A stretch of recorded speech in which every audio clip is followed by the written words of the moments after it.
Maingay sa barangay nila Meredith, pero hindi iyon ang klase ng ingay na nakakaaliw. Ito ay klase ng ingay na laging may binubuli.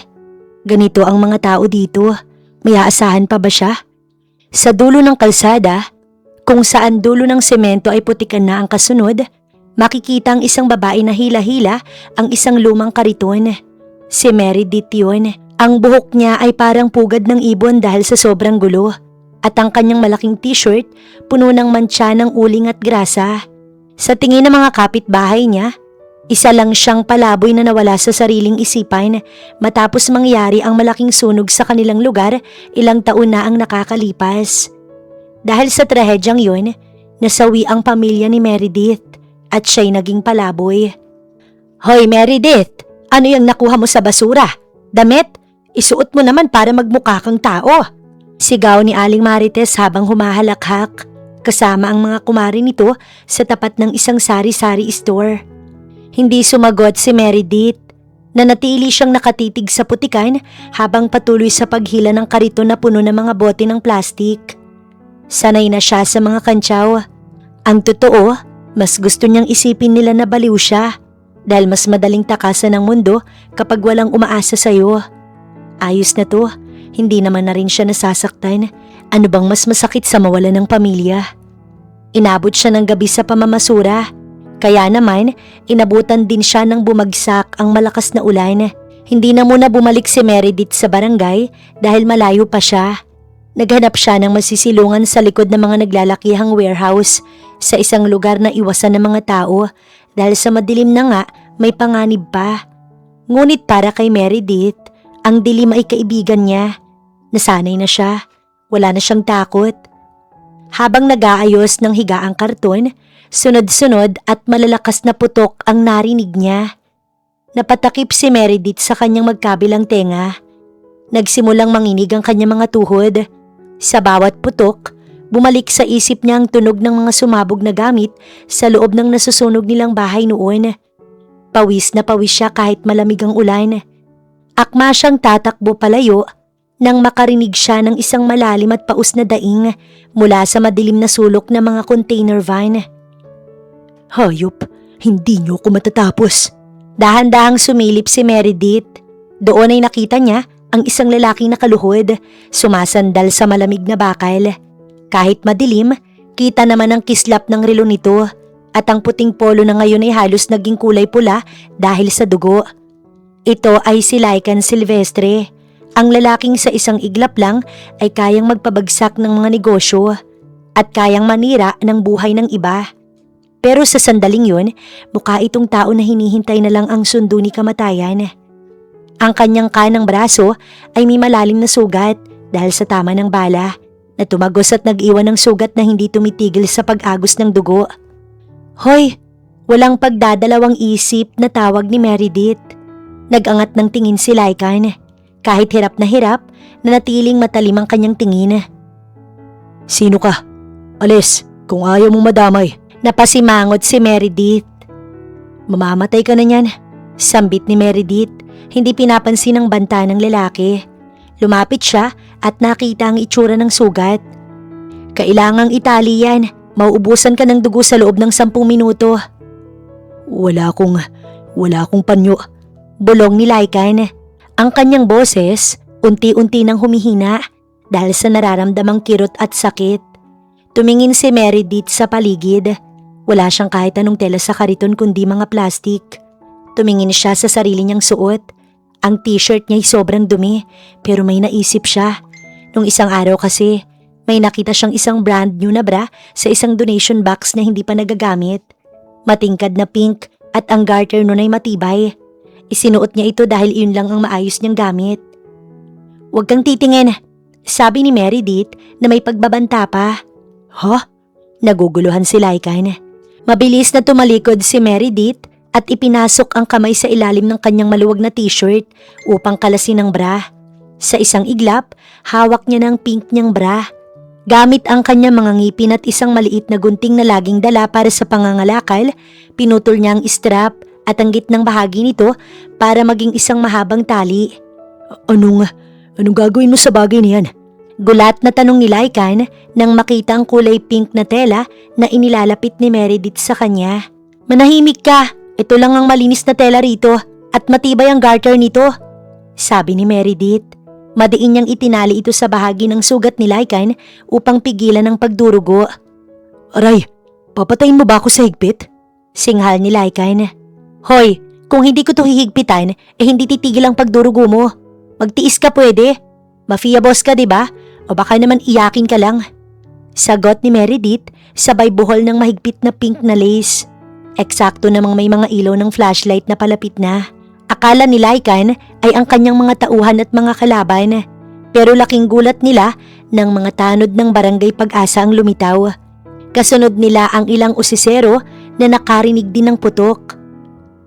Dito galing ang putok, sigaw ng isang tanod. Itinapat nila ang malakas na ilaw ng flashlight sa iskinita.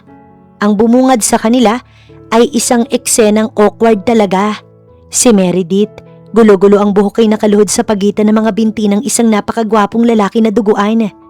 At ang pinakamatindi ay ang braso ng lalaki ay balot ng isang matingkad na pink na bra. Parang ibang putok ata.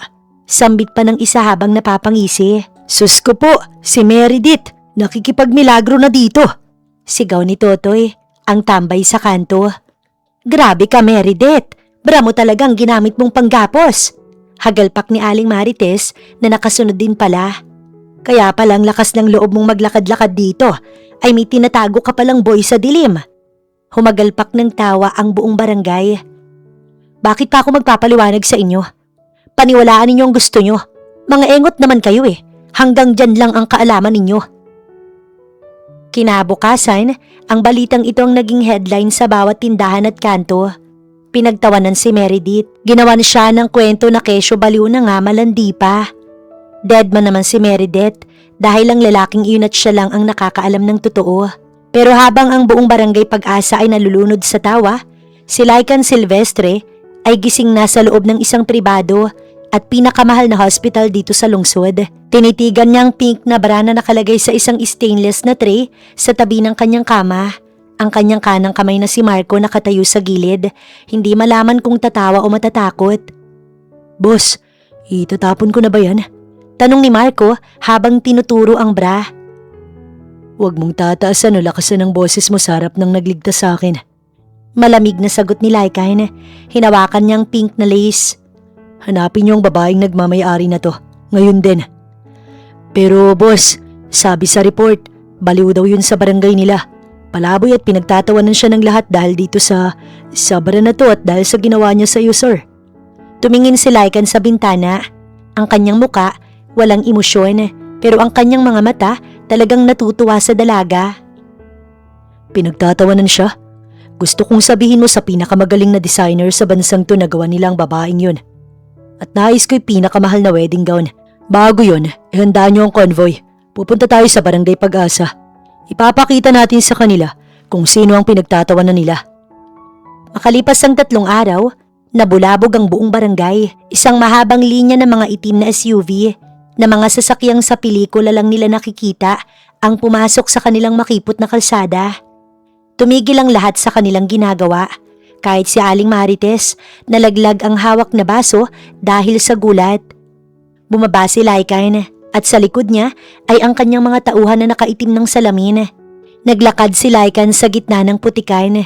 Hindi inaalintana kung madudumihan ang kanyang sapatos. Huminto siya sa tapat ng barong-barong ni Meredith. Lumabas si Meredith, hawak naman ng isang piraso ng tinapay. Halatang kagigising lamang at mas gulo pa ang buhok kaysa noong una niya itong nakita. Lahat ng tao ay nakamasid. Inasahan nilang sisigawan niya si Meredith o baka sisingilin sa pagnanakaw sa mga oras na ito. Ngunit sa harap ng lahat ay dahan-dahang lumuhod si Lycan sa putikan. Kinuha niya ang kamay ni Meredith na puno pa ng dumi. Meredith, simula ni Lycan, sapat na ang lakas para marinig ng mga tsismosa. Sabi nila, pinagtawanan ka nila dahil iniligtas mo ang buhay ko. Gamit ang bagay na tanging malinis sa'yo. Napakunot noo si Meredith. Madumi lang ako panlabas pero malinis ang katawan ko. Mas malinis pa nga ang perlas ko kaysa kay Aling Marites na amoy patis ang... Tumigil siya dahil pinandilatan siya nito ng mata. Inilabas ni Laika ng isang maliit na box. Pagbukas nito, isang diamanting singsing ang tumambad. Ngayong araw ay gusto ko'y malaman nila na ang babaeng pinagtatawanan nila ay ang babaeng gagawin kong reyna ng pamilya Silvestre. Meredith, pakakasalan mo ba ako? Natahimik ang buong barangay. Ang tanging maririnig na lang ay ang mabilis na paghinga ni Aling Marites na tila ba hihimatay na sa gulat. Si Meredith naman nakatingin lang kay Lycan pagkatapos ay tumingin sa singsing. Mahal siguro yan, no? At saka may pagkain ba sa inyo? Bahagyang napangiti si Lycan sa tanong ni Meredith. Isang ngiti na ngayon lang nakita ng kanyang mga tauhan. Lahat ng pagkain sa mundo, Meredith. Pati lahat ng kulay ng bra na gusto mo bibilhin ko. Sige, deal. At yung bra ko ba na itabi mo? Wala tuloy akong maisuot eh. Boss, sigurado ka na ba sa babaeng yan? Nag-aalala at nagdadalawang isip na tanong ng kanang kamay niya. Hindi niya pinansin ang sinabi nito at inalalayan na lang si Meredith. Wait, nakalimutan kong mag-panty. Tinitipid ko kasi dalawa lang sila eh. Napangiwi si Lycan sa sinabi nito, pero still, pinanindigan niya ito. Ang bawat hakbang ni Meredith sa loob ng mansyon ni Lycan ay para siyang nasa eksena mula sa isang pelikula dahil hindi niya inaasahan na magiging ganito ang pagbabago ng kanyang buhay. Habang ang mga tauhan ni Lycan nakatayo ng matuwid sa bawat gilid, si Meredith naman abala sa pagtingin sa mga mamahaling vase na parang naghahanap ng presyo sa ukay-ukay. Dito, maikling sabi ni Lycan. Dinala niyang dalaga sa pinakatuktok ng kanyang mansyon, isang rooftop garden na overlooking ang buong syudad. Ngunit bago pa man makapagsalita si Lycan tungkol sa kagandahan ng view, ay deadman na siya ni Meredith dahil sa pagkain na ito nakatutok. Pritong manok, bulalas ni Meredith. Hindi pa man nakakaupo ng maayos, dakot na agad ni Meredith ang isang hita ng chicken. Sa sobrang bilis niya, muntik na siyang mabulunan. Kinuha niya ang pitchel ng juice at uminom ng diretso mula rito, hindi na gumamit ng baso. Wala sa isip niya ang kahihiyan, basta siya kakain. Dahan-dahan, Meredith, hindi ko tatakbuhan ng pagkain na yan. Sabi ni Lycan habang hinihila ang isang upuan para maupo sa harap nito. Pinanood niya ang dalaga na parang nanonood ng eating contest. Gutom ako, Lycan, huwag kang maingay. Sabi mo pagkain, sabi mo deal.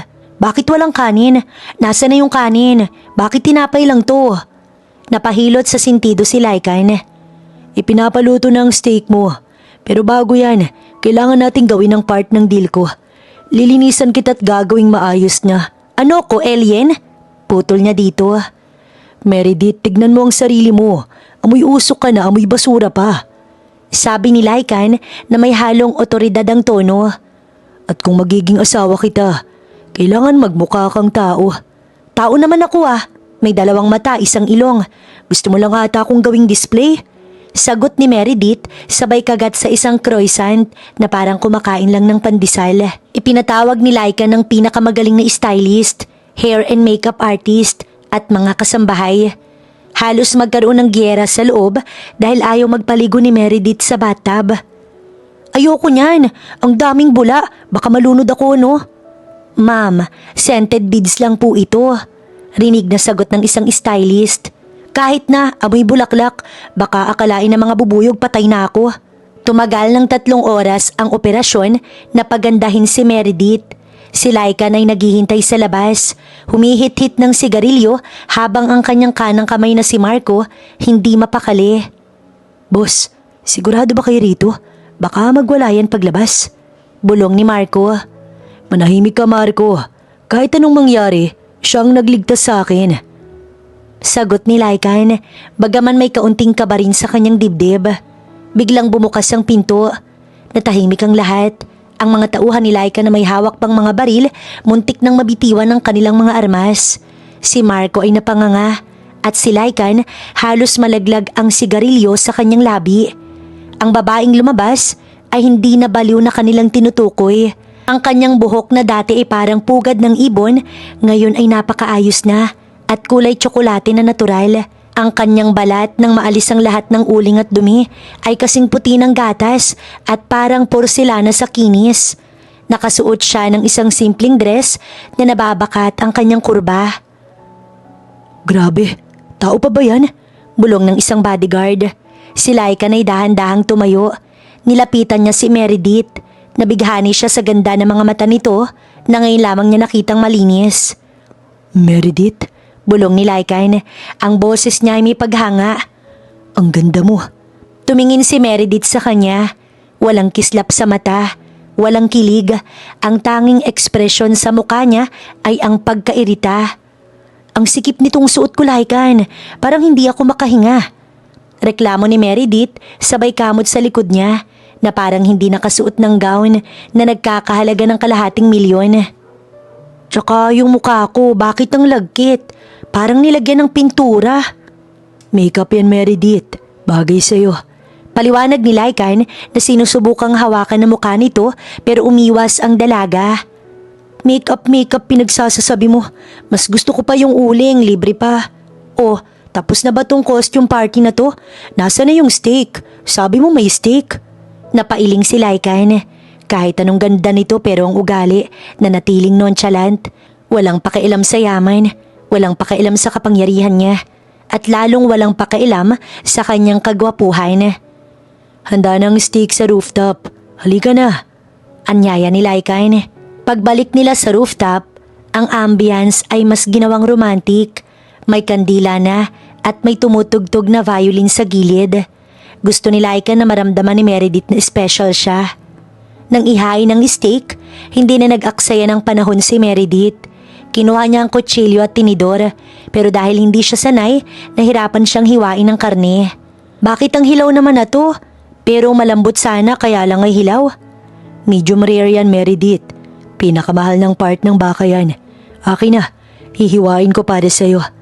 Habang hinihiwa ni Lycan ng karne, tiningnan siya ni Meredith ng diretso. Bakit mo ba to ginagawa, Lycan? Dahil lang ba sa bra ko? Napatigil si Lycan. Tumitig siya sa dalaga. Hindi lang dahil doon. Sa buong buhay ko, lahat ng tao lumalapit sa akin. Dahil sa takot o dahil sa pera. Pero ikaw, nung duguan ako sa iskinita, wala kang pakailam kung sino ko. Niligtas mo ko nang walang hinihintay na kapalit. Akala ko kasi mamamatay ka na eh. Sayang naman yung spot ko sa silungan. Simpleng sagot ni Meredith. Tumawa si Lycan. Isa ka talagang pambihirang babae. Alam mo bang maraming namamatay sa isang tingin ko lang? Ako ang boss ng Silvestre Syndicate. Isang utos ko lang. Pwedeng maburang mga umaapi sa'yo.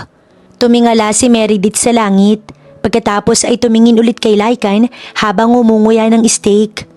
Mafia boss? Ano yun? Parang kapitan ng barangay pero may maraming baril? Nabulunan si Marco na nasa gilid. Si Lycan naman ay napangiti lang. Parang gano'n na nga. Hindi ka ba natatakot sa akin? Bakit naman ako matatakot? Tao ka rin naman. Dumudugo rin yung braso mo nung nakaraan. Kaya hindi ka immortal. At saka mas nakakatakot si Aling Marites kapag hindi ka nakabayad ng utang sa tindahan. Sagot ni Meredith sabay dampot ng isang piraso ng asparagus gamit ang kamay niya. Meredith, seryoso ko. Mula ngayon, poprotektahan kita. Walang sino mang pwedeng tumawa sa'yo o manakit sa'yo. Seryosong sabi ni Lycan bago hinawakan niya ang kamay ni Meredith na nasa ibabaw ng lamesa. Tiningnan ni Meredith ang kamay ni Lycan at pagkatapos tiningnan ng lalaki. Proteksyon? Sige pero pwede bang dagdagan natin yung deal? Kahit ano sabihin mo lang. Gusto ko ng una na malambot at yung hindi amoy amag. Tsaka gusto ko araw-araw may mainit na sabaw. Ibibigay ko sa iyo ang pinakamalambot na unan sa mundo. At ang pinakamasarap na sabaw na gawa ng mga chef ko. Sige, deal. Sabi ni Meredith, sabay bawi ng kamay para kumuha ulit ng pagkain. Pero Lycan, wag mong isipin na dahil pinaganda niyo ko magiging maarte na ako. Mas gusto ko pa rin mag-ipon ng bote at plastic kaysa magsuot ng ganitong damit. Pinanood ni Lycan si Meredith habang kumakain ito ng walang pakialam sa mundo. Napagtanto niya na sa kabila ng dumi at hirap na pinagdaanan ng dalaga, mayroon itong busilak na puso at katatagan na hindi kayang bilhin ng pera. At kahit gaano pa siya kalakas na mafia boss, tila sa harap ni Meredith, siya ang kailangang sumunod sa bawat hiling nito. Marco, Tawag ni Lycan sa kanyang tauhan nang hindi inaalis ang tingin kay Meredith. Bakit po boss? Bumili ka ng lahat ng stock ng pink na bra sa buong bansa. Ibigay mo lahat kay Meredith. Napatigil si Meredith sa pag-inom ng juice. Hoy, bakit naman pink? Gusto ko blue naman ang kulay. At saka bakit ang dami? Isa lang ang kailangan ko, no? Sige, pati blue bibilihin ko. Napangiti si Lycan. Napailing-iling si Marco. Sa isip siguro nito, kumuha lamang siya ng sakit sa ulo. Pero hindi, natutuwa siya sa dalaga dahil napaka-inosente nito at wala itong pakailam sa kanyang yaman o sa kung anong katauhan niya. Ito ang babaeng dapat sa kanya dahil sure siyang hindi niya ito mamahalin. Ang sumunod na mga araw, hindi pa rin maabsorb ng utak ni Meredith. Sa loob ng malawak na dining hall ng mga Silvestre, sa mahabang lamesa, nakapwesto sila't nakaupo ang mga magulang ni Lycan, si Don Silvio at si Doña Aurora, na kahit may edad na, bakas pa rin ang pagiging elegante. Sa gilid naman ay ang bunsong kapatid ni Lycan na si Lexie, na kasama ang matalik nitong kaibigan, si Sabrina. Suot ni Meredith ang isang simpleng puting dress, ngunit kahit gaano pa kaganda ang bihis niya, iba talaga ang paraan ng pag-upo niya, na parang nasa bench lang ng park. Wala siyang planong makipagplastikan sa mga ito. Ginagawa niya lang ito para mabuhay ng maayos at wala na sa lansangan. Ginagamit lang din naman siya ni Lycan, kaya gamitin na lang din niya ang binata. Parehas lang sila, pantay lang sila. So Lycan, eto na ba ang babaeng sinasabi mo? Ang balita namin, kakaiba ang paraan ng pagkakatagpo ninyo. She saved my life, Mom. Maikling sagot ni Lycan habang seryosong hinihiwa ang steak ng kanyang pagkain. Biglang tumawa ng mahinhin si Sabrina, ang kaibigan ni Lexie. Tiningnan niya si Meredith mula ulo hanggang paa. Tila ba naghahanap ng dumi para lang malait si Meredith. Save your life? I heard it was though a very stupid use of undergarments. I mean, it's heroic rin naman, I guess, pero hindi ba nakakahiya? Parang galing sa pelikulang pangmasang script, no? But the truth is, ang corny talaga. Tumingin si Meredith kay Sabrina. Hindi siya nagalit. Wala siyang emosyon. Mas nakakahiya sigurong mamatay dahil sa pride kaysa mabuhay dahil sa bra, diba? Simpleng sagot ni Meredith bago sumubo ng isang piraso ng ubas. Napatigil si Sabrina. Napataas naman ang kilay ni Don Silvio. What I mean is, pagpapatuloy ni Sabrina, sinusubukang bawiin ang kahihiyan. Lycan is a Silvestre. He needs someone who understand him. Someone with education. Someone who didn't grow up picking up plastic bottles. Nilalait nga siya nito. Uminom si Meredith ng tubig. Dahan-dahan na para bang hindi siya ang tinutukoy. Alam mo Sabrina, ang edukasyon hindi lang nakukuha sa loob ng eskwelahan. Minsan, mas marami kang matututunan sa kalsada. Doon ituturo sa'yo kung paano makiramdam sa tao at makisama. Dito kasi sa inyo, parang puro kahibangan lang ang alam. Sa inaasal mo sa akin ngayon, pinapatunayan mong tama ko. Na masyado lang maingay ang suot mo dahil isang tingin pa lang alam mong mamahalin. Pero wala kang laman. Pati ang mga sinasabi mo, para kang lata. How dare you? You're just a street girl. Isang palaboy na pinalad lang. Humarap si Meredith sa kanya. Ang boses ay nanatiling mahinahon pero malaman. Ang pagkakaiba natin Sabrina, kung mawala lahat ng gamit mo ngayon at tinatamasa mo, ang designer bag mo ang pera ng tatay mo at ang career mo, ano na lang ang matitira sa'yo? Wala na diba? Kasi ang pagkatao mo, nakadepende sa kung anong meron ka. Ako? Kahit ilagay mo ulit ako sa basurahan o sa kalye, alam ko kung paano mabuhay. Alam ko kung sino ko. Ikaw, kapag tinanggal ang kolorete mo at ang yaman mo, baka kahit anino mo hindi ka makilala. Natahimik ang buong hapagkainan. Si Lexie ay napanganga, habang si Don Silvio dahan-dahang napangiti. Isang bagay na bihirang mangyari. Well said. Bulong ng matanda. Pagkatapos ng hapunan, dinala ni Lycan si Meredith sa balkonahe. Ang hangin ni malamig, gaya ni Meredith na walang imik. Hindi ko inakalang ganoon ka kagaling at katapang sumagot. Sabi ni Lycan habang nakasandal sa riles na nakatingin sa dalaga. Akala ko, hahayaan mo lang silang tapakan ka. Hindi naman ako basahan, Lycan. Tao ako. Tsaka nakakaantok silang kausap. Paulit-ulit ang topic. Pera, status, asawa. Wala bang mas interesting? Tulad na kung bakit masarap ang tuyo kapag maulan. Napatawa si Lycan. Nilapitan niya ang dalaga at tinitigan ito sa mga mata. Sa sandaling yon, may naramdaman siyang kakaiba. Meredith, may aaminin ako sa'yo. Alam mo ba kung bakit ikaw ang pinili ko? Bakit kita dinala rito't ipinakilala bilang asawa ko? Dahil sa bra ko? No, dahil ang mga magulang ko matanda na sila. Gusto na nilang makakita ng apo bago sila mawala. Ang tingin nila sa akin, isang makina lang ng pera at kapangyarihan. Pinili kita dahil akala ko hindi ako mahuhulog sa'yo. Akala ko dahil galing ka sa ibang mundo, madali lang kitang ituring na wala lang at latagan ng kasunduan na matapos mapatahimik ang mga magulang ko, pwede na kitang ibalik sa kung saan ka galing. Napatigil si Meredith. Tumingin siya kay Lycan nang may pagtataka. So balak mo lang akong gawing display para sa apo na gusto nila? Yun ang plano. Gusto ko ng babaeng hindi ko kailanman magugustuhan para hindi maging komplikado ang buhay ko bilang isa akong mafia. Pero ano? Hinawakan ni Lycan ang mukha ni Meredith ng madahan at tila natatakot na baka mas masaktan niya ito. Pero habang pinanonood kita kanina, habang tinitiis mo yung hirap at habang pinoprotektahan mo ang sarili mo nang hindi man lang nagtataas ng boses, ay bigla ko na-realize na nagkamali ako. Ang akala kong street girl na hindi ko papansinin ay siya palang taong mapapabilib ako. Nanatiling blanco ang mukha ni Meredith pero sa loob-loob niya may munting kabog siyang nararamdaman. Lycan, mafia boss ka kaya marami kang kaaway. Bakit ako? Dahil ikaw lang ang totoo, Meredith. At dahil ikaw lang ang babaeng kayang balutin ng sugat ko hindi lang sa braso, kundi pati na rin dito. Para kang may tinakpan dito. Lumapit si Lycan para sana halikan si Meredith pero biglang tumunog ang tiyan ng dalaga. Lycan, tapos na ang moment. Gutom na ulit ako. Pwede bang humingi nung tirang steak kanina? Sayang naman itatapon lang yun ng Sabrina na yun. Napailing na lang si Lycan at natawa ng malakas.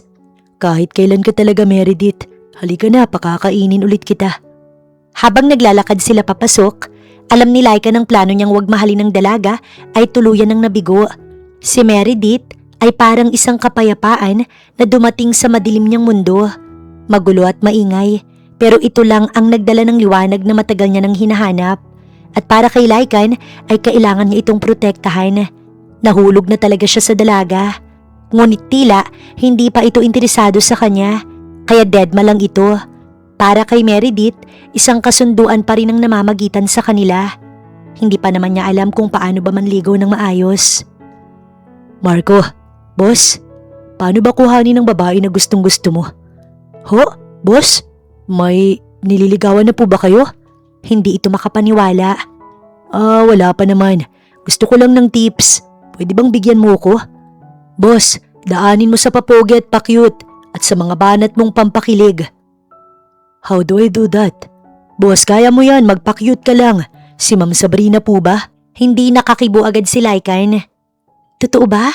Ako ba talaga, Lycan? OMG, I need to tell this to Lexi. Grabe ang kilig nito bago tumakbo patungo sa kapatid niya. Marco naman, inis na sinamaan niya ito ng tingin. Boss, sorry ho. Akala ko kasi si Meredith ba? Totoo ba?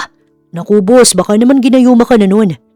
Gusto mo nga puto lang dila mo? Itikom mo ang bibig mo kung ayaw mo.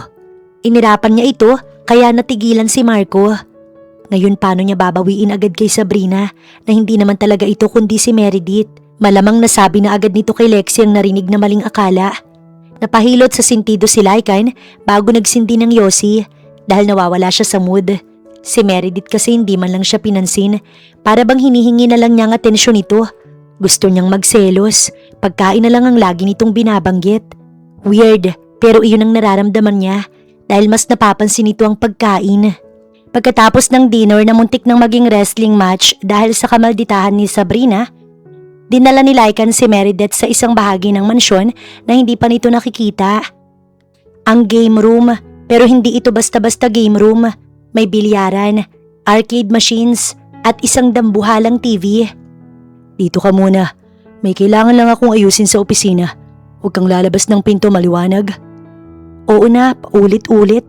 Sagot ni Meredith habang nakatingala sa mga alak na mamahalin. Pagkaalis ni Lycan, imbis na mag-explore ang unang ginawa ni Maribeth ay hubarin ang mamahaling heels niya. Salamat naman. Kala ko mapuputulan na ako ng daliri sa paa. Naglakad siya nang nakayapak sa carpet na sahig at dumiretso sa sofa. Pero hindi pa siya nakakaupo nang bumukas ang pinto. Pumasok si Lexi na kapatid ni Lycan. May dalang 2 baso ng milkshake. Huy, gusto mo? Strawberry flavor. Tiningnan ni Meredith ang baso. May lason ba yan? O baka naman pampatunaw ng bituka? Natawa si Lexi at umupo sa tabi niya. Grabe ka naman, hindi naman ako katulad ni Sabrina. Actually, natuwa ako sa sinabi mo kanina. Masyado kasing filingera yun. Akala mo kung sinong tagapagmana ng corona. Alam mo naman kaibigan niya ako kasi dahil kay kuya. Kinuha ni Meredith ang milkshake at saka uminom. Salamat, masarap pala to, parang scramble lang din. Meredith, seryoso, bakit si kuya? Maraming babaeng naghahabol sa kanya.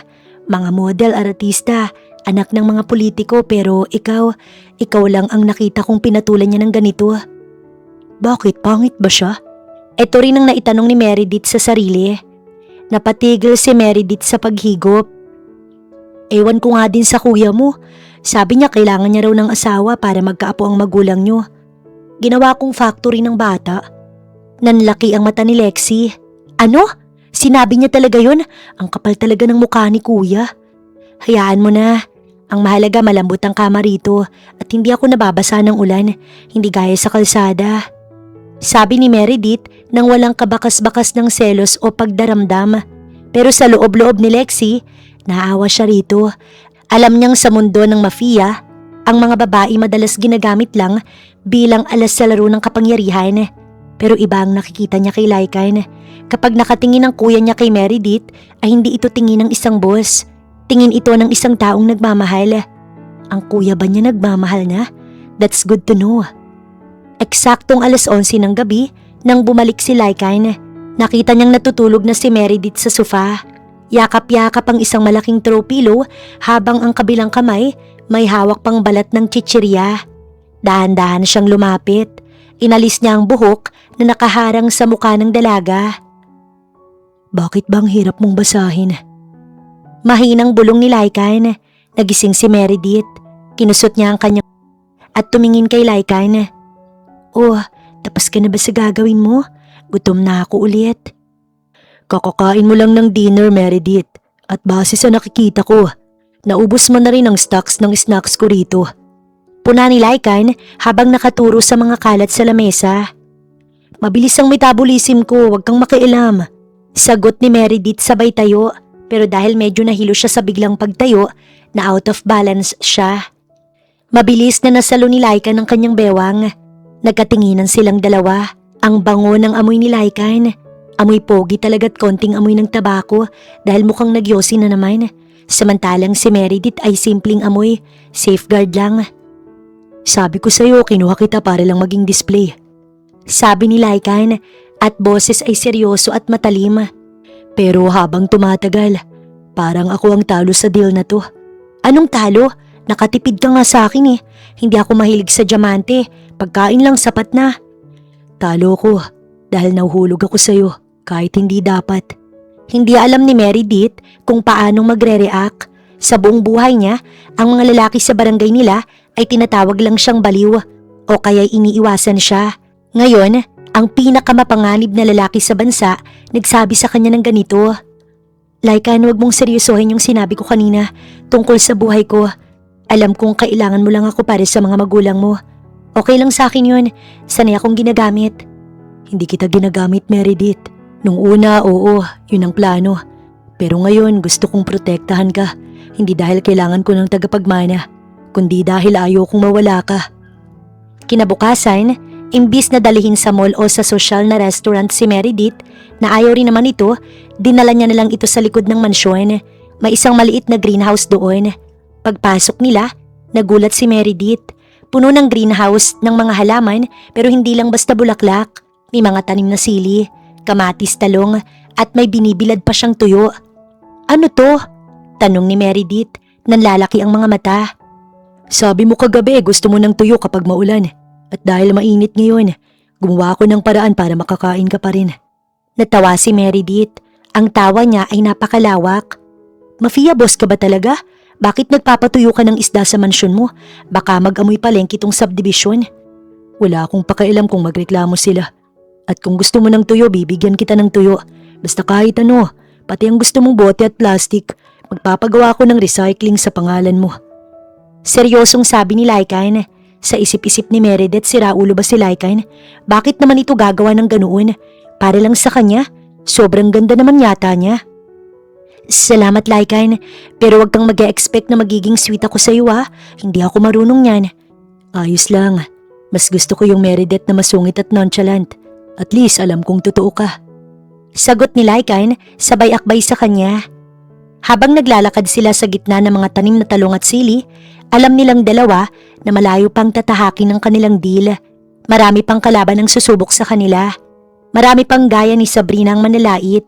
Pero hanggat ang puso nila'y handang lumaban, walang makakapigil kay Lycain na mahalin ng dalagang pasaway. Nakauwi na sila sa mansyon ni Lycain. Tinawag ni Lycain ang kanyang mga tauhan. Marco, ihanda ang lahat. May pupuntahan tayo bukas. May mga tao lang siya na nais balikan. Saan po? Sa opisina? Tumingin si Lycain kay Meredith na kasalukuyang nagpapapak ng kamatis. Hindi. Pupunta tayo sa Barangay Pag-asa. Dahil may mga tao doon na kailangang matutong humingi ng tawad sa kanya. Boss, gusto mo pa talagang ma-expose si Meredith? Pag nalaman ng mga kalaban na siyang sentro ng atensyon mo, pwede siyang gamiting armas sa'yo. Natauhan si Lycain. Tama ka. Sobra na nga yata ang ginagawa at pinapakita ko. Nawawala na ako. Nag-aalala lang din ho ako na madamay si Meredith, boss. Me too. You're right, Marco. Salamat dahil pinaalalahanan mo ko. Mukhang kailangan kong mag-ingat. Magulo ang buhay ko, mapanganib. What if siya ang sunod na galawin nila? Once na malaman nilang ang babaeng pakakasalan ko, totoong nagugustuhan ko. Nasuntok ni Lycain ng table. Bakit ba ganito ko? Muntik ko na siyang ipahamak. Mariing napapikit si Lycain dahil sa frustrations. Napasulyap siya kay Meredith na nagtataka ang ekspresyon dahil umiba ang aura niya at tila naging seryoso ang usapan nila ni Marco. Pinilit niyang ipakitang walang problema kaya nginitian niya lang ito. Dapat na ba akong dumistansya muna sa kanya? Dapat kong ibahin ang way ko? Marco, sabihin mo nga, imbis na protektahan, mas lalo ko lang siyang ipinapahamak. Sorry sa sasabihin ko pero yun nga po talagang lumalabas. Sige bukas, ipadala mo siya sa magulang ko. Gusto kong doon na muna siya hanggang sa malinis ko na mga banta sa buhay ko. Marco, wala kang sasabihin sa kanya. Hindi rin naman siya apektado dahil binubuo pa lang niyang tiwala niya sa akin. Sa tingin ko'y magiging ayos lang sa kanya na hiwalay muna kami. Ang mahalaga maayos ang buhay niya. Hindi ko alam na mamahalin ko siya ng ganito katindi. I was wrong. Lahat gagawin ko para sa babaeng yan. Kaya ayoko siyang madawit. She's innocent. Marco, ipahanda ang gamit niya bukas na bukas. Ihahatid siya. Seryosong paliwanag ni Lycain na ikinatango naman ni Marco. Masusunod po. Lycain, masarap tong humarang si Marco upang hindi lumapit si Meredith. May mga gagawin pa si boss. Pinapasabi niya na wag mo na siyang istorbohin. Sumusunod lang sa utos si Marco. Wala itong kasalanan. Hindi ba pwedeng kausapin lang saglit? Hindi niya tiningnan ng dalaga. Inalisan na lamang niya ito at dumiretso sa kanyang mini office. Naging mabilis ang mga pangyayari para sa kanilang dalawa dahil biglang nabulabog ang mansyon. Sa naging desisyon ni Lycain, hindi niya nanais patagalin pa, lalo't maaaring gamitin si Meredith para lang siya'y maging mahina. Ayaw niyang masaktan si Meredith, pero wala siyang paki kahit patingnan siya ng mga kalaban niya bilang mahina. Basta hindi nila alam na si Meredith ang dahilan. Meredith, gising. Kailangan mong umalis. Boses iyon ni Lycain, pero kakaiba ang tono niya ngayon. Malamig. Parang yelo at walang bakas ng pangaasar na nakasanayan ni Meredith nitong mga huling araw. Ano ba? Gabi na Lycain. May sunog ba? Tanong ni Meredith habang kinukusot ang kanyang mga mata. Mag-impake ka na. Dadalhin ka muna sa bahay ni na Mami. Mas ligtas doon. Maikling sagot ni Lycain. Hindi man lang siya tumingin sa mga mata ni Meredith. Nanatili siyang nakatalikod habang tinitingnan ang kanyang baril. Bakit? Akala ko ba dito ko? Akala ko ba poprotektahan mo ko? Lumingon si Lycan pero ang kanyang tingin ay blanko. Doon ang mas ligtas. May banta mula sa kalaban ko. Hindi ko kayang asikasuhin ang gyerang sinisisi nila habang iniisip kung anong pwedeng mangyari sa'yo. Marco will drive you. Now move. Doon naramdaman ni Meredith ang unang kirot sa kanyang dibdib na si Lycan ang dulot. Hindi siya sanay sa ganitong Lycan. Ang Lycan na kilala niya ay ang lalaking handang magpatuyo ng isda sa greenhouse para lang siya ay mapasaya. Pero ang lalaking nasa harap niya ngayon ay ang tunay na mafia boss. Walang puso, walang emosyon at lumalayo sa kanya. Ito ba dapat? Sige, susunod ako. Mabigat ang kanyang pakiramdam. Hinihintay pa nga niya kung pipigilan siya nito at magbabago ang isip. Pero wala. Gustong talaga siya nitong umalis. Sino ba naman siya para pigilin yun? Wala nga silang label ni Lycan. Basta deal lang ang namamagitan sa kanila. At awa lang dahil iniligtas niya ang buhay nito. Ilang araw na ang lumipas, mula nang iwan siya ni Lycan sa bahay ng mga magulang nito. Kahit mabait si Doña Aurora at palaging pinapakain si Meredith ng masasarap na putahe, hindi pa rin mapakali ang dalaga. Hindi niya lang magawang aminin, pero may pangungulila na talaga siyang nararamdaman. Tuwing gabi, nakatitig lang si Meredith sa bintana. Ang kanyang nonchalant na ugali, unti-unting napapalitan ng kalungkutan na akala niya hindi niya nararamdaman. Hinahanap-hanap niya ang asara nila ni Lycan. Hinahanap-hanap niya yung boses nito na palaging nagrereklamo kapag napapasobra ang kain niya at pinag-aalala niya ito na baka maimpatyo siya. Nakakamiss din pala talaga ang mga simpleng bagay na yun. Meredith, iha, hindi ka pa kumakain. Gusto mo ba ng tinolang manok? Tanong ni Doña Aurora habang hinahaplos ang buhok ni Meredith. Salamat po tita pero busog pa po ako. Pagsisinungaling ni Meredith, ang totoo nawala na siya ng gana. Sinubukan niyang tawagan si Lycan pero laging out of coverage o kaya naman hindi sinasagot. Noong isang gabi, sumagot si Lycan pero 3 salita lang ang sinabi nito bago ibaba ang telepono. Doon naamin ni Meredith sa sarili niya na kahit hindi niya sabihin ng malakas na kailangan niyang lalaking yun, nang dating deal lang para sa pagkain at matitirahan ay naging isang bagay na mas malalim. Mas masakit pa palang manlamig si Lycan kaysa sa mga panglait na mga tao sa kanilang barangay. Bakit ba ako nalulungkot? Bulong ni Meredith sa sarili habang nakahiga sa kama. Dapat nga matuwa ako eh. Wala nang nambubwisit sa akin. Wala nang nagbabawal sa akin na wag mag-ipon ng bote. Pero kahit anong pilit niya, ang luha niya ay kusa ng pumatak. Ang dating palaboy na akala'y bato na ang puso, ngayon ay nangungulila sa isang taong sadyang lumayo para lang iligtas siya at wag daw madamay. Hindi na nakatiis si Meredith dahil sa ika-7 gabi ng pananatili niya sa mansyon ng mga magulang ni Lycan, nagdesisyon na siyang bumalik.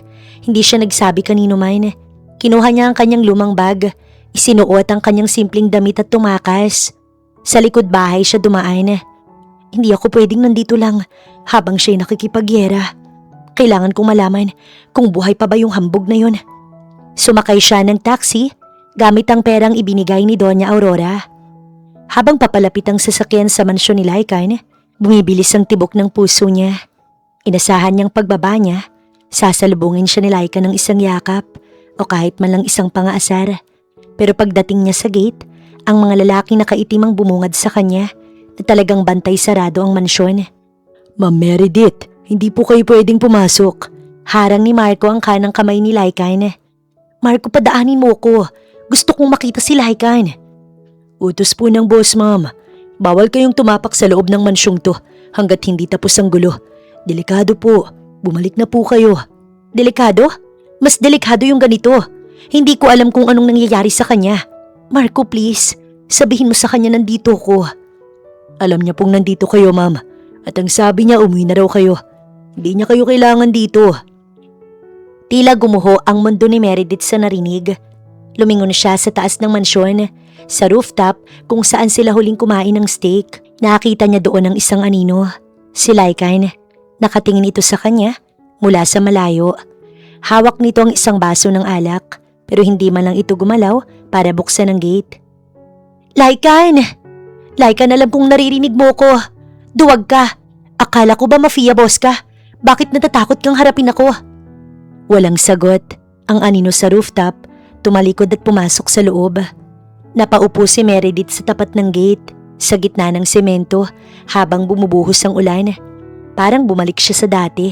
Isang babaeng walang masilungan. Isang babaeng pinagtatawanan ng tadhana. Pero ang mas masakit ngayon, hindi dahil siya ay mahirap at walang-wala, kundi dahil ang tanging taong nagparamdam sa kanya na siya ay mahalaga, ay siya ring taong pilit siyang itinataboy. Sabi mo deal tayo. Hagulugol ni Meredith habang nakasubsob ang muka sa kanyang mga tuhod. Sabi mo, kahit anong mangyari, poprotektahan mo ako. Pero sino namang poprotekta sa puso ko ngayong dinurog mo? Sa loob ng mansyon, nakasandal sa pinto si Lycan. Nakapikit at mariing nakakuyom ang mga palad. Gustong-gusto niyang bumaba at yakapin ng dalaga. Pero alam niyang ang paglapit niya ang siyang maglalagay kay Meredith sa mas malaking panganib. Sa mundo niya, hindi bagay si Meredith at sa sandaling yon, alam ni Lycan na si Meredith ang kanyang pinakamalaking kahinaan. Boss, dapat niyo ho ba siyang pabayaan na lang sa ulan? Baka ho kasi, dapat maging matapang ako, diba? Dapat ko siyang pangalagaan kahit sa ganitong paraan. Pero Marco, dinudurog ko rin pala siya. Boss, pasensya na ho kung ganito ang sitwasyon ninyo. Sisikapin naming unahin ang mga kalaban mo para matigil na to. Marco, dapat may gawin ako. Dapat matapos na to. Boss, dapat yata palayain ko na si Meredith. Ibibigay kong magandang buhay sa kanya kahit wala ako sa tabi niya. Call my mom and tell them na kuhanin na si Meredith ngayon din. Utos niya bago nilagok ang hawak niyang alak. Boss, pero Marco, sundin mo na lang. Umiiyak po siya. Parang sinaksak si Lycan. Mahina siyang napamura bago sinuntok ang pader ng paulit-ulit hanggang sa mamanhid ang kamao niya at magdugo. Boss, this is all my fault. Boss, tama na ho. Boss, baka naman pwedeng protektahan mo siya habang nakikipaglaban. Nakita ni Marco ang pagluha ni Lycan. Hindi na kayanan ni Lycan ang bawat hikbi ni Meredith na tila humihiwa sa kanyang puso. Mula sa bintana ng kanyang silid, nakikita niya ang bulto ng dalaga na nakalugmok sa gate na hindi pa rin umaalis. Basang-basa ng ulan at mukhang tinalikuran ng buong mundo. Boss, papasok na po ba ako? Tanong ni Marco sa earpiece ni Lycan, bakas ang pag-aalangan. Hindi, ako ang lalabas. Maikling sagot ni Lycan. Binuksan ni Lycan ang pinto ng mansyon at mabilis na naglakad patungo sa gate. Hindi niya alintana ang malakas na buhos ng ulan. Pagdating sa harap ng gate, narinig niya ang pagbukas nito. Napaangat ng tingin si Meredith. Ang kanyang mga mata na dati walang pake at nagagawang maging masaya nang hindi iniintindi ang nararamdaman ng iba, ngayon ay namumugto at puno ng hinagpis. Akala ko ba ayaw mo na akong makita? Paos na tanong ni Meredith. Hindi sumagot si Lycan. Sa halip, hinubad niya ang kanyang jacket at ibinalot ito sa nanginginig na balikat ni Meredith. Binuhat niya ang dalaga na parang isang bata at dinala ito sa loob ng mansyon. Diretso sa silid niya upang i-on niya ang heater para maibsan ang lamig na nadarama ni Meredith. Ipinatong ni Lycan ng isang malambot na tuwalya sa ulo ni Meredith at sinimulang patuyuin ang buhok nito. Tahimik lang ang dalaga, nakatitig lang sa heater habang ang init unti-unting bumabalot sa kanyang katawan. Bakit ka bumalik, Meredith? Delikado ang labas. Sinabi ko naman sa'yo na kailangan kong lumayo para hindi ka madamay. Kasi nakakainis ka. Akala mo ba pagkain lang ang habol ko rito? Akala mo ba dahil sanay ako mag-isa sa kalsada, ayos na lang din sa akin na iwan mo ko sa ere? Napatigil si Lycan. Nakatingin lang siya sa dalaga na ngayon, umiiyak na naman. Lycan, bago kita nakilala wala akong pakailam kung mamatay ako sa gutom o sa lamig. Sanay na ako sa tawa ng mga tao. Sanay na ako na walang naghahanap sa akin.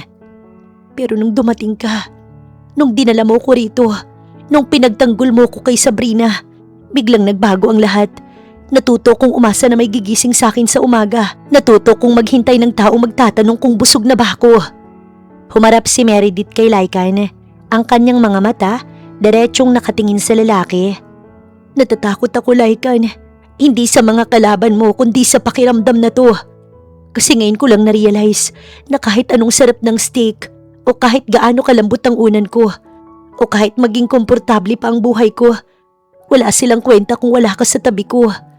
Mahal na yata kitang hambog ka. Natahimik ang buong paligid. Ang tanging maririnig lang ay ang hikbi ni Meredith. Hindi inaasahan ni Lycan na ang isang nonchalant na babaeng tulad ni Meredith magsasabi ng ganoon kadirektang salita sa kanya. Dahan-dahang lumapit si Lycan at hinawakan na magkabilang pisngi ni Meredith. Inilapit niya ang kanyang noo sa noo ng dalaga. Sabi ko sa sarili ko, hindi ako mahuhulog sa'yo. Pinili kita kasi akala ko madali lang kitang itatapon kapag natapos na ang lahat. Pero nagkamali ako. Simula nung gabing itinali mo ang bra mo sa braso ko, parang itinali mo na rin ang buhay ko sa'yo. Mas takot ako na mawala ka kaysa mamatay sa barilan, Meredith. Kaya ako lumalayo dahil ikaw lang ang tanging bagay na ayokong magasgasan sa mundong to. Nanihibla ng buhok mo, ayokong galawin kanila. Pakiusap, huwag ka nang lumayo. Mas nasasaktan ako kapag wala ka. Wala akong paki kahit sino ka pa o kahit may mga kaaway ka. Sagot ni Meredith sabay yakap ng mahigpit kay Lycan. Sa sandaling yon, tila nawala ang lahat ng gulo sa isipan ni Lycan. Si Lycan na kinatatakutang mafia boss ay sumuko sa yakap ng isang babaeng dati ay tinawag na palaboy. Hindi na ito tungkol sa apo para sa mga magulang niya o tungkol sa paghihigante. Ito ay tungkol na sa kanila, sa dalawang taong nakahanap ng tahanan sa isa't isa. Magmula ngayon ay hindi ka naaalis sa tabi ko. At kung kailangang dumanak ang dugo para manatili kang ligtas ay gagawin ko. Pero hindi na kita itataboy. Pangako yan? Tanong ni Meredith bilang paninigurado habang nakasubsob ang muka sa dibdib ni Lycan. Pangako at bilang pambawi, may papakita ako sa'yo. Dinala ni Lycan si Meredith sa kusina. Laking gulat ni Meredith nang makitang isang dambuhalang tumpok ng mga paborito niyang pagkain. Mula sa chichirya, dilatang sardinas na may itlog hanggang sa sandamakmak na tuyo na nakabalot. Para sa naman to? Plano ko talagang puntahan ka bukas para ibigay yan. Hindi ko rin pala matiis na hindi ka nakikita. Natawa si Meredith sa gitna ng kanyang mga luha. Ang corny mo, Lycan. Pero sige, dahil binigyan mo ko ng tuyo, bati na tayo. Nawala na ang bigat na nararamdaman ni Meredith. Napalitan na ito ng saya. Mahal na mahal talaga niya ang lalaking to. Hindi niya na kayang pigilan ang nararamdaman niya. Kinabukasan, hindi na hinintay ni Lycan na lumapit ang kanyang mga kalaban. Gusto niya nang isugal to para matapos na. Siya na ang gumawa ng hakbang. Pero bago ang lahat, itinupad niya ang isang pangako. Bumalik sila sa Barangay Pag-asa. Hindi na para magtago o tumakas si Meredith, kundi para ipakita na sa lahat na ang reyna niya ay hindi na pwedeng apihin. Habang naglalakad ang dalawa sa gitna ng maputik na kalsada, ang mga tao'y nakatingin lang, hindi makapaniwala. Si Aling Marites muntik nang mahulog sa kanal nang makita si Meredith na naka-holding hands sa isang napakagwapong lalaki. Walang iba kundi si Lycan na naging usap-usapan din sa barangay dahil sa pagliligtas ni Meredith sa kanya. Aling Marites, kamusta na yung utang ko? Bayad na po yan pati ang tindahan nyo. Binili na ni Lycan para sa akin. Sigaw ni Meredith na may halong biro. Namutla si Aling Marites. Biro lang ho. Wala na ho yun, tapos na. Wala akong itinanim na sama ng loob sa mga taong turumato sa akin na parang basura at walang karapatang umangat. Salamat ho sa inyo. Hinubog nyo rin naman ang pagkatao ko dahil naging matapang ako. Aling Marites, salamat pa rin. Huwag na hong maging masungit o kaya maging masama ang ugali. Libre lang maging mabait at sa edad nyo ho, dapat nga nag-e-enjoy na lang kayo. Aling Marites, maging masaya ka na lang. Sayang ang buhay. Masarap hong mabuhay lalo't kasama nyo ang mga mahal nyo. Para kang ibang tao na. Napairap ito sa kanya. Hindi naman ho, si Meredith pa rin to. Ang dating basurera at palaboy na lagi ninyong inaapi. Mas naging maayos lang ho ngayon. Salamat sa nobyo ko, hindi niya ako pinabayaan. Siya at ang pamilya niya, ang pamilya ko ngayon. Pinaramdam nila na bilong ako sa kanila. Napangiti si Lycan habang pinapanood ang kanyang nobya. Alam niyang marami pang pagsubok ang darating at ang buhay niya bilang mafia hindi kailanman magiging madali. Pero habang hawak niyang kamay ni Meredith, alam niyang kahit anong mangyari, sila ay magiging masayang magkasama. Tara na Lycan, marami pa akong boteng kailangang ipakolekta sa mga tauhan mo. Anything for you, my queen. Ang mga tao ay mas lalong nalaglag ang panga dahil nakita nila kung paano itrato ni Lycan ang babaeng baliw na dati nilang kinukutya. Nakahinga ng maluwag si Meredith, wala nang galit sa puso niya. Iniwan niya na ang lahat at nakapagdesisyon ng magsimula kasama ang taong minamahal niya. Ang taong tumanggap at nagmahal sa kanya kahit na siya'y mababang uri lamang. Walang iba kundi si Lycan. Maaaring sa iba, masama ang ginagawa ni Lycan, pero sa mata ni Meredith, ito ang pinakamalambot na taong nakilala niya dahil kahit kailan, hindi siya nito magagawang tiisin. Bumalik rin naman sila sa mansyon. Sa maghapon ay puro tawanan lang sila at pagbawi sa isa't isa ang ginawa. Ngunit pagkagat ng dilim, ang gabi tila tumigil para sa kanilang dalawa. Sa loob ng silid ni Lycan, sila ay dalawang tao lang na nahanap ang kapayapaan sa piling ng isa't isa. Alam nilang may mga mangyayari pa, may gulo pang darating, pagsubok sa katatagan nila. Ngunit nangako naman sila sa isa't isa na kahit anong dumating, magiging matatag sila. Bumalik sila sa realidad. Dahan-dahan ang bawat galaw ni Lycan. Tila natatakot na baka mabasag niya ang kapayapaan na nararamdaman ng nobyang nasa harap niya. Si Meredith na laging palaban at nonchalant ay tahimik lang. Ramdam ang bawat tibok ng puso ni Lycan na kasing bilis ng sa kanya. Pareha silang nakikiramdam. Paano ba na may nasa isang silid niya sila tapos dama pa nilang init? Sa gabing ito rin, ibinigay nila ang kanilang mga sarili sa isa't isa. Hindi dahil sa isang deal, kundi dahil sa pag-ibig na hindi na nila kayang itago. Sabihin mong itigil ko. Then I'll stop right here, Meredith. Bulong ni Lycan sa pagitan ng paghinga nila. Wala akong sinabi. Nakakahiyaman pero kasi gusto ko rin, Lycan. Babae rin ako na nakakaramdam. I love you so much, Meredith. You're my one and only. Ikaw ang dahilan ng kahinaan at lakas ko. Hindi mo alam kung anong kaya kong gawin para lang sa'yo. And I don't want you to be scared of me. That's why pinipigilan kong ilabas yun. Tanggap kita, gaya ng pagtanggap mo sa akin. Ngunit humihiling pa rin ako na baka sakaling maisip mo na mamuhay ng tahimik, na maging malayo sa gulo. Hindi ko sinasabi to para sa sarili kong kaligayahan. Para sa ito, mahal ko. Para sa ikatatahimik at ikapapayapa ng isipan mo. Mahal kita at ayokong mawala ka dahil sa illegal na ginagawa mo. Ayoko din na pilitin ka dahil tanggap kita. Pero ayoko din naman na hindi ito sa'yo sabihin. Isang mariing halik sa noo ang iginawad ni Lycan sa kanya. I'll do anything and everything for you, mahal ko. Ibibigay ko ang nais mo para sa akin. Handa akong iwanan lahat at lumagay sa tahimik. Maging payapa lang din ang damdamin mo. Nang sumikat ang araw, nagising si Meredith na may kakaibang bigat sa katawan niya. Sinubukan niyang gumalaw para mag-inat, pero agad siyang napaaray dahil sa naramdaman niya. Aray ko, bakit parang binugbog ako ng 10 tao? Ramdam niya ang kirot sa kanyang parte at ang pangangalay ng kanyang mga binti. Dahil ito ang unang pagkakataon na may nangyari sa kanyang ganito ay hindi niya inakala na ganito pala ang pakiramdam. Parang bawat muscle niya ay nagprotesta. Agad na nagising si Lycan nang marinig ang daing ni Meredith. Mabilis siyang napaupot hinawakan ng balikat ng dalaga. Meredith, ano masakit saan? Sabihin mo sa akin. Lycan, yung katawan ko, parang hindi ko maihakbang yung paa ko. Sagot ni Meredith. Napilit na ibinabalik ang pagiging nonchalant pero hindi niya maitago ang panginginig ng boses. Ikaw kasi, parang sasabak sa gyera kung makipag-ano. Aktol ni Meredith dahil sa hapdi at kirot na nararamdaman niya. Lalong nagpanik si Lycan. Agad niyang binuhat si Meredith na parang isang papel lang na magaan. My love, Meredith, pasensya na. Hindi ko alam na... Marco, ihanda ang sasakyan ngayon din. Hoy Lycan, saan tayo pupunta? Magbibihis muna ako.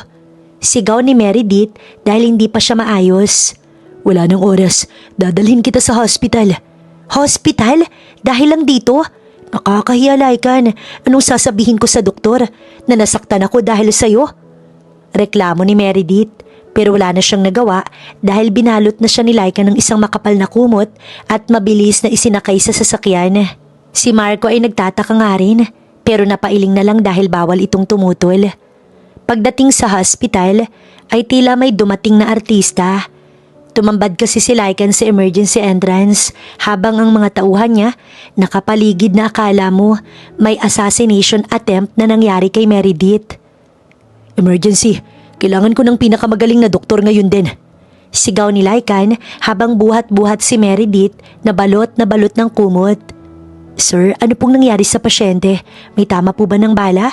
Sinaksak po ba? Sir, need po ng detalye. Tanong ng nurse na nag-a-assist sa kanila. Hindi, pero hindi siya makalakad. Masakit ang katawan niya. Mariing napapikit si Meredith saglit bago hiyang-hiya na humingi ng paumanhin sa mga nurses and doktor na naabala pa nila. Nang sa wakas ay masuri ng doktor si Meredith sa loob ng isang private room. Hindi alam ng doktor kung tatawa ba o matatakot kay Lycan na palakad-lakad sa labas ng pinto habang may hawak na pagkain na binili nito na mabilis namang kinuha ni Marco dahil halos magkanda tapon-tapon na. Mahal na mahal ka talaga niya, ma'am. Napaka-sweet ng asawa mo. Nakangiting sambit ng doktora. Hindi. OA lang din talaga. Nakakahiya nga po eh. Umiksena pa sa tapat ng emergency na parang nabaril ako. Nakakahiya talaga kanina. Sir, okay na po si Ma'am Meredith. Normal lang po ang nararamdaman niya dahil ito ang unang pagkakataon niya. Kailangan lang niya ng pahinga at kaunting gamot sa muscle pain. Huminga ng malalim si Lycan pero hindi pa rin siya kumbinsido. Sigurado ka ba? Baka kailangan niyang ma-confine ng 1 linggo o baka kailangang ma-MRI. Boss, nakakahiya na po. Bulong ni Marco sa gilid. Muscle pain lang po, hindi kailangan ng surgery. Bumalik sila sa mansyon ng tanghali na pero hindi hinayaan ni Lycan na tumapak ang paa ni Meredith sa sahig. Binuhat niya ito hanggang sa kwarto at dahan-dahang inilapag sa kama. Lycan, okay na ako. Nakainom na ako ng gamot. Hindi. Magpahinga ka lang dyan. Ako nang bahala sa lahat. Maghapon na hindi umalis si Lycan sa tabi ni Meredith. Siya ang nagpapakain sa dalaga. Sinusubuan pa ito ng lugaw na may kasamang malunggay para daw pampalakas. Na para bang nanganak siya. Ito rin ang nagpapalit ng bimpo sa noo ni Meredith kahit wala naman siyang lagnat. Hoy Lycan, para kang timang. Mafia boss ka, di ba? Baka makita ka ng mga tauhan mo na naghihiwa ng mansanas para sa akin. Mawalan sila ng galang sa'yo at isipin na hindi ka tigasin. Hayaan mo sila. Mas mahalaga ka kaysa sa kahit anong posisyon ko. Seryoso, Meredith. Salamat. Salamat dahil ipinagkatiwala mo sa akin ang sarili mo. Napangiti si Meredith. Sa kabila ng OA na pag-aalaga ni Lycan, naramdaman niya ang tunay na halaga niya sa lalaki. Hindi lang siya isang deal. Hindi lang siya isang tagapagligtas. Siya ang buhay ni Lycan. Salamat din, Lycan. Kahit medyo OA ka at pinahiya mo ko sa hospital kanina. Pero sa susunod, wag mo na akong bubuhatin ng balot ng kumot. Mukha akong lumpia. Tumawa si Lycan at hinalikan ng noo ng dalaga. Gagawin ko ang lahat para sa iyo, may lumpia. Napakaloko talaga nito. Habang masaya ang dalawa sa loob ng kwarto, sa labas naman ng mansyon, bantay sarado ng mga tauhan ni Lycan ng buong mansyon kaya walang makakalusot na kalaban. At isa pa, buo na ang desisyon ni Lycan na bumaba na sa pwesto at iwan na ito. Hindi alam ng mga ito na nakamasid ang lolo ni Lycan na proud din sa apo niya kahit na alam niyang anumang oras, iiwan na talaga nito ang pagiging mafia. So dito pala siya dinala. Sabi ng isang boses mula sa loob ng sasakyan. Ang babaeng nagpabago ng matigas na puso ni Lycan Silvestre. Ang batang yun talaga, manang-mana din sa ama niyang pinili ang pag-ibig, imbis na ang kapangyarihan. Sa loob ng mansyon, hindi alam ni Lycan at Meredith na nakamasid ang lolo ni Lycan sa kanilang masayang araw. Meredith, tawag ni Lycan habang nakatingin sa bintana. Kahit anong mangyari, hindi kita bibitawan. Sana palagi mong tandaan yan. Alam ko, Lycan, basta may tuyo kang ipapakain sa akin, handa kong tiisin kahit na maging moody ka pa. Sagot ni Meredith ng may ngiti. Hinalikan ni Lycan ang kamay ni Meredith habang nakatitig sa nobya. Lumipas ang ilang linggo matapos ang hospital drama ni Lycan para kay Meredith, unti-unti nang bumabalik ang lakas ni Meredith at sa bawat araw na nagdaan, mas lalong naging malinaw sa kanya na hindi niya na kayang bumalik sa buhay palaboy. Hindi dahil sa aircon na masarap na pagkain, kundi dahil sa lalaking handang pumatay at mamatay para sa kanya. Habang si Meredith ay abala sa pagtatanim ng mga sili sa kanyang mini garden sa rooftop, ay lumapit si Lycan na may dalang-dalawang baso ng malamig na sagot gulaman. Isang bagay na natutunan nitong bilhin sa labas dahil iyon ang paborito ni Meredith. Palagi niya kasing kinukwento kay Lycan kaya lagi na rin siyang binibilhan. Meredith, o bakit may kailangan ka ba? Tanong ni Meredith nang hindi tumitingin. Abala siya sa pag-aayos ng lupa gamit ang isang maliit na pala. At kung tungkol yan sa pag-enroll ko sa driving school, ayoko dahil baka mabangga ko lang yung SUV mo, sayang naman. Hindi tungkol doon. Umupo siya sa tabi ni Meredith sa sahig. Hindi iniintindi ang dumi ng lupa sa kanyang pantalon. May mahalagang event mamaya sa main hall. Pinapunta ko na rito ang mga stylist mo. Gusto ko, suotin mo yung puting dress na nasa kama. Tumingin si Meredith sa kanya. Naniningkit ang mga mata. Event na naman? Sino na naman ang kailangan kong banggain? Si Sabrina ba ulit? Or baka yung mga business partners mong galit pa rin sa akin dahil ako ang pinili mo? Natawa si Lycan at hinalikan siya kahit na may dumi sa pisngi si Meredith. Basta don't overthink. Just trust me, okay? Mamaya pagkatapos ng dinner, may pupuntahan tayo. Fine, pero siguraduhin mong may dessert ha. Ayoko ng puro salad lang, parang pangkambing. Nang sumapit ang gabi, naging parang isang anghel si Meredith sa suot niyang backless silk gown na kulay cream. Ang kanyang buhok, nakalugay lang ng natural. Inilalantad ang kanyang mahabang leeg na pinalamutian ng isang simpleng diamond necklace na regalo ni Lycan. Dinala siya ni Lycan sa likod ng mansyon, malapit sa isang lawa na pinalilibutan ng mga naglalakihang puno. Ang buong paligid ay madilim, maliban sa mga maliliit na lights na nakasabit sa mga sanga. Ang dilim naman dito, Lycan. Baka may ahas dito ah. Walang ahas dito. Pinapalibutan tayo ng mga tauhan ko. Walang makakalapit sa'yo. Huminto sila sa gitna ng isang gazebo na puno ng mga sariwang rosas. Biglang tumugtog ang isang malambot na musika mula sa mga nagva-violin. Napatingin si Meredith sa paligid at nagtataka niyang ekspresyon dahan-dahang napalitan ng gulat. Meredith, seryosong tawag ni Lycan. Hinarap niya ang dalaga at hinawakan ng magkabilang kamay nito. Nagsimula tayo sa isang kalsadang madilim. Nagsimula tayo sa isang pink na brat sa tama ng bala na akala ko tatapos na sa buhay ko. Pero nang gabing yun, hindi mo lang ako iniligtas. Binigyan mo rin ako ng dahilan para gustuhing mabuhay ng mas matagal na may kapayapaan. Lumuhod si Lycan sa harap ni Meredith. Nilabas niya ang isang maliit na box. Pagbukas nito, isang diamante na kasing laki ng butil ng maisang kumislap. Sabi nila, ang isang mapiyabos hindi dapat nagmamahal dahil ito ang kanyang kahinaan. Pero sa'yo, naramdaman ko ng pagmamahal pa lang pinakamalakas na sandata. Meredith, hindi ko kailangan ng tagapagmana para lang pasayahin ng mga magulang ko. Hindi ang kasiyahan nilang dapat kong unahin. Kailangan kita dahil ikaw ang buhay ko. Will you marry me? Will you be the queen of the Silvestre? Gusto ko, alam mo hindi naman ako ang queen. Ang mami mo yun kaya pangalawa lang ako at masaya na ako doon. Natahimik saglit si Meredith. Sa unang pagkakataon, nakita ni Lycan ng mga luha sa mata ng dalaga na dahil sa sobrang kaligayahan. Lycan, alam mong hindi ako marunong maging reyna. Marunong lang ako mag-ipon ng bote. Baka mapahiya ka lang sa akin. Wala akong pakialam sa sasabihin nila. Mag-ipon tayo ng bote sa loob ng mansyon kung gusto mo. Sagot ni Lycan na may halong biro pero puno ng pagsusumamo. Napangiti si Meredith sa gitna ng kanyang pag-iyak. Oo naman palagi ang sagot ko at talaga namang pakakasalan kita. Basta siguruhin mong laging may extra rice sa lamesa. Tumayo si Lycan at binuhat si Meredith. Pinaikot-ikot ito sa tuwa habang nagpapalakpakan ng kanyang mga tauhan. Makalipas ang 3 buwan, naganap ang kasal na tila isang panaginip. Masaya sila sa tema ng kasal. Pinili ni Lycan na ganapin ang kasal sa pinakasimpleng paraan sa gitna ng syudad, malapit sa lugar kung saan niya unang nakita si Meredith. Ang buong paligid ay puno ng mga bulaklak. Dumating ang mga powerful na pamilya ni Lycan. May mga opisyal rin ng gobyerno na kaibigan ng ama ni Lycan. At syempre, ang mga taga-barangay Pag-asa na imbitado rin ni Meredith. Wala naman kasi siyang iniwan at lumingon pa din siya sa dating kinalalagyan. Nakabarong ang mga tambay at si Aling Marites ay halos hindi makilala sa kanyang gown na kulay lila. Lahat sila'y nakanganga habang pinapanood ang paglalakad ni Meredith na tila talaga namang napakaganda. Suot ni Meredith ang isang gown na may mahabang trail. Ang kanyang mukha ay napakaaliwalas. Sa dulo, naghihintay si Lycan na mukhang mas gwapo pa sa kahit na sino sa forma nito ngayon.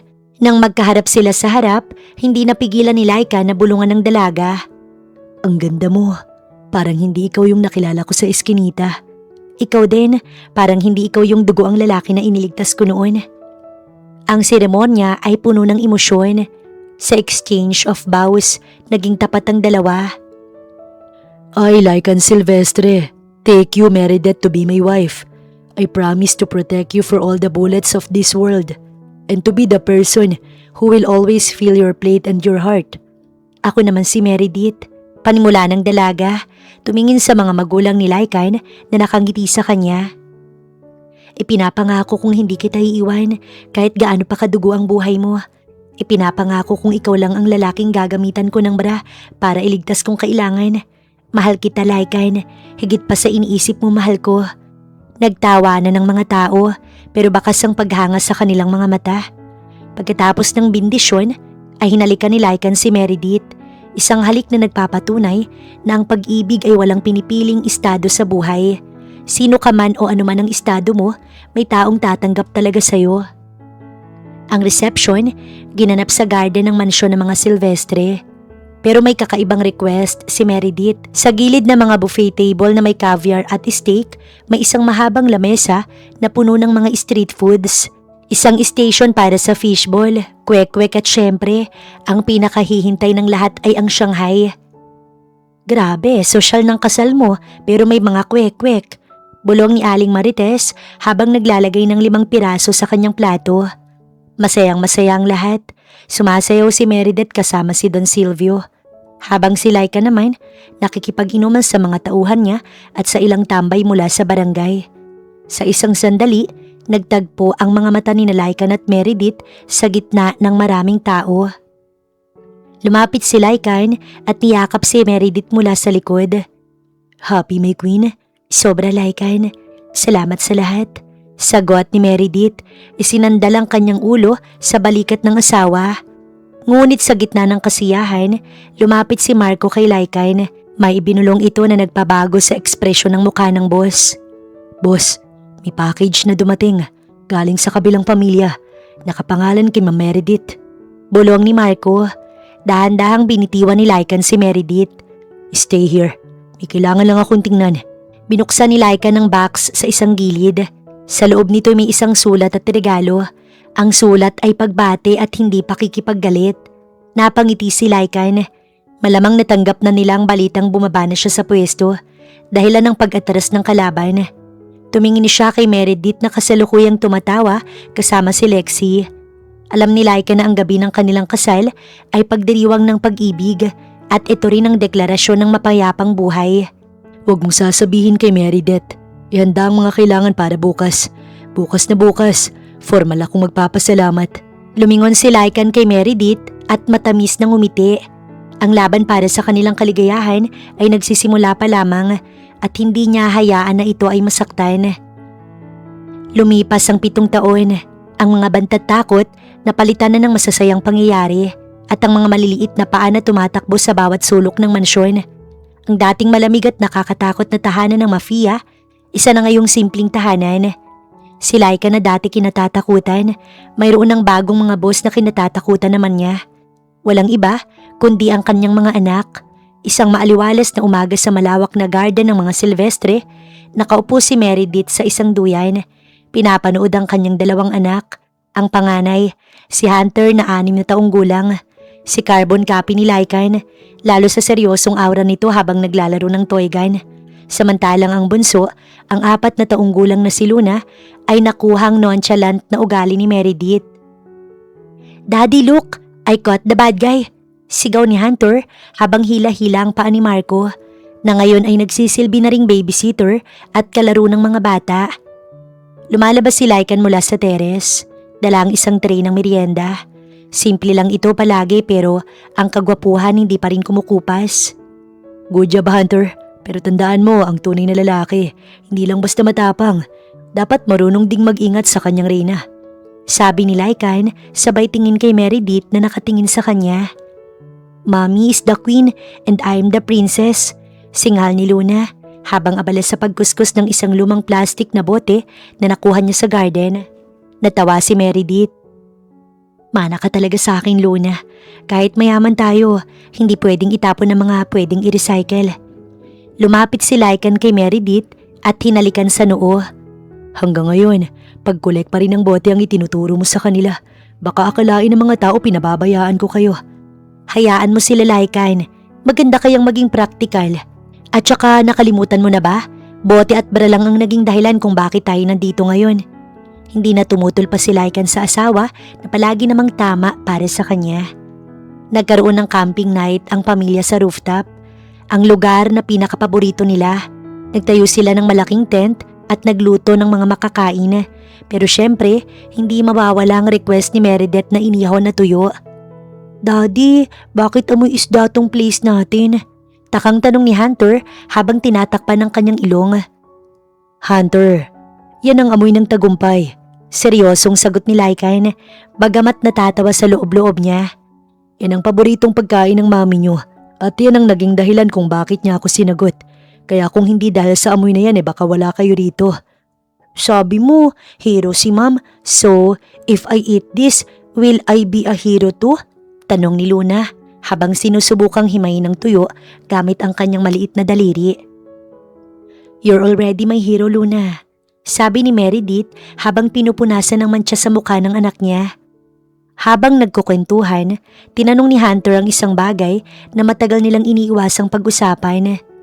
Mami, totoo po ba yung kwento ni Tita Lexie? Sabi niya, ginamit mo raw yung bra mo para iligtas si Daddy. Nabulunan si Lycan sa iniinom niyang wine. Si Meredith naman na natiling nonchalant. Totoo yun, Hunter. Kasi sa buhay, hindi mo kailangan ng mamahaling gamit para makatulong. At kung anong meron ka sa sandaling yon, nang gamitin mo basta makapagligtas ka. At nung gabing yun, wala akong ibang alam kundi ang malinis na tela na meron ako. Bra ko lang talaga kaya nga patay na patay sa akin ng daddy niyo eh. Wow, I want a pink bra too. Bulalas ni Hunter. No, only girls wear pink bra. Sigaw ni Luna. I mean, for my future wife. Naghalakhakan ng mag-asawa. Sa gitna ng tawanan ng kanilang mga anak, ramdam ni Lycan ng labis na pasasalamat. Iba na talaga ang buhay niya. Malayo na sa dating siya. Nang makatulog ang mga bata sa loob ng tent, naiwan sina Lycan at Meredith na nakatingin sa mga bituin. Meredith, salamat. Saan naman?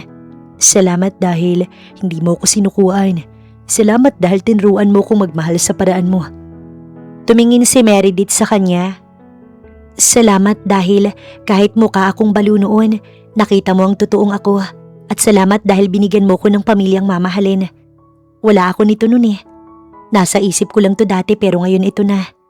Naglapit ang kanilang labi para sa isang matamis na halik nang biglang sumingit si Luna sa gitna nila. Mommy, Daddy, I'm hungry again. Can we have some fried chicken? Napailing na lang si Lycan habang tumatawa. Mana ka talaga sa mami mo, Luna. Walang katapusang gutom. Masayang namuhay ang pamilya Silvestre. Ang barangay Pag-asa tuluyan na ring naging maunlad dahil sa mga livelihood projects na itinayo ni Meredith para sa mga dating kasamahan niya sa kalsada. Si Aling Marites, ayun, siya na ngayon ang head ng Barangay Watch at tagapagbalita ng lahat ng magagandang nangyayari sa pamilya ni Meredith. Ang kwento ng dalagang pinagtawanan ng buong barangay ay parang teleserye talaga. Naging isang alamat sa lugar nila. Hindi na siya ang baliw na palaboy, kundi siya ng reyna ni Lycan na nagpatunay na hindi siya pinabayaan ng Diyos. Nawalan man siya ng pamilya, pero ibinalik din ito muli sa kanya. With bonus pa. At sa tuwing may magtatanong kay Lycan kung anong sikreto ng kanilang masayang pagsasama, isa lang ang palagi niyang sagot habang nakatingin sa kanyang asawa. Pink Bryce the best. You'll never know when it might save your life and your heart. Si Lycan mismo ang gumawa nito na ikinatatawa na lamang ni Meredith dahil ang lalim talaga ng hugot ng asawa niya sa pangyayaring yun.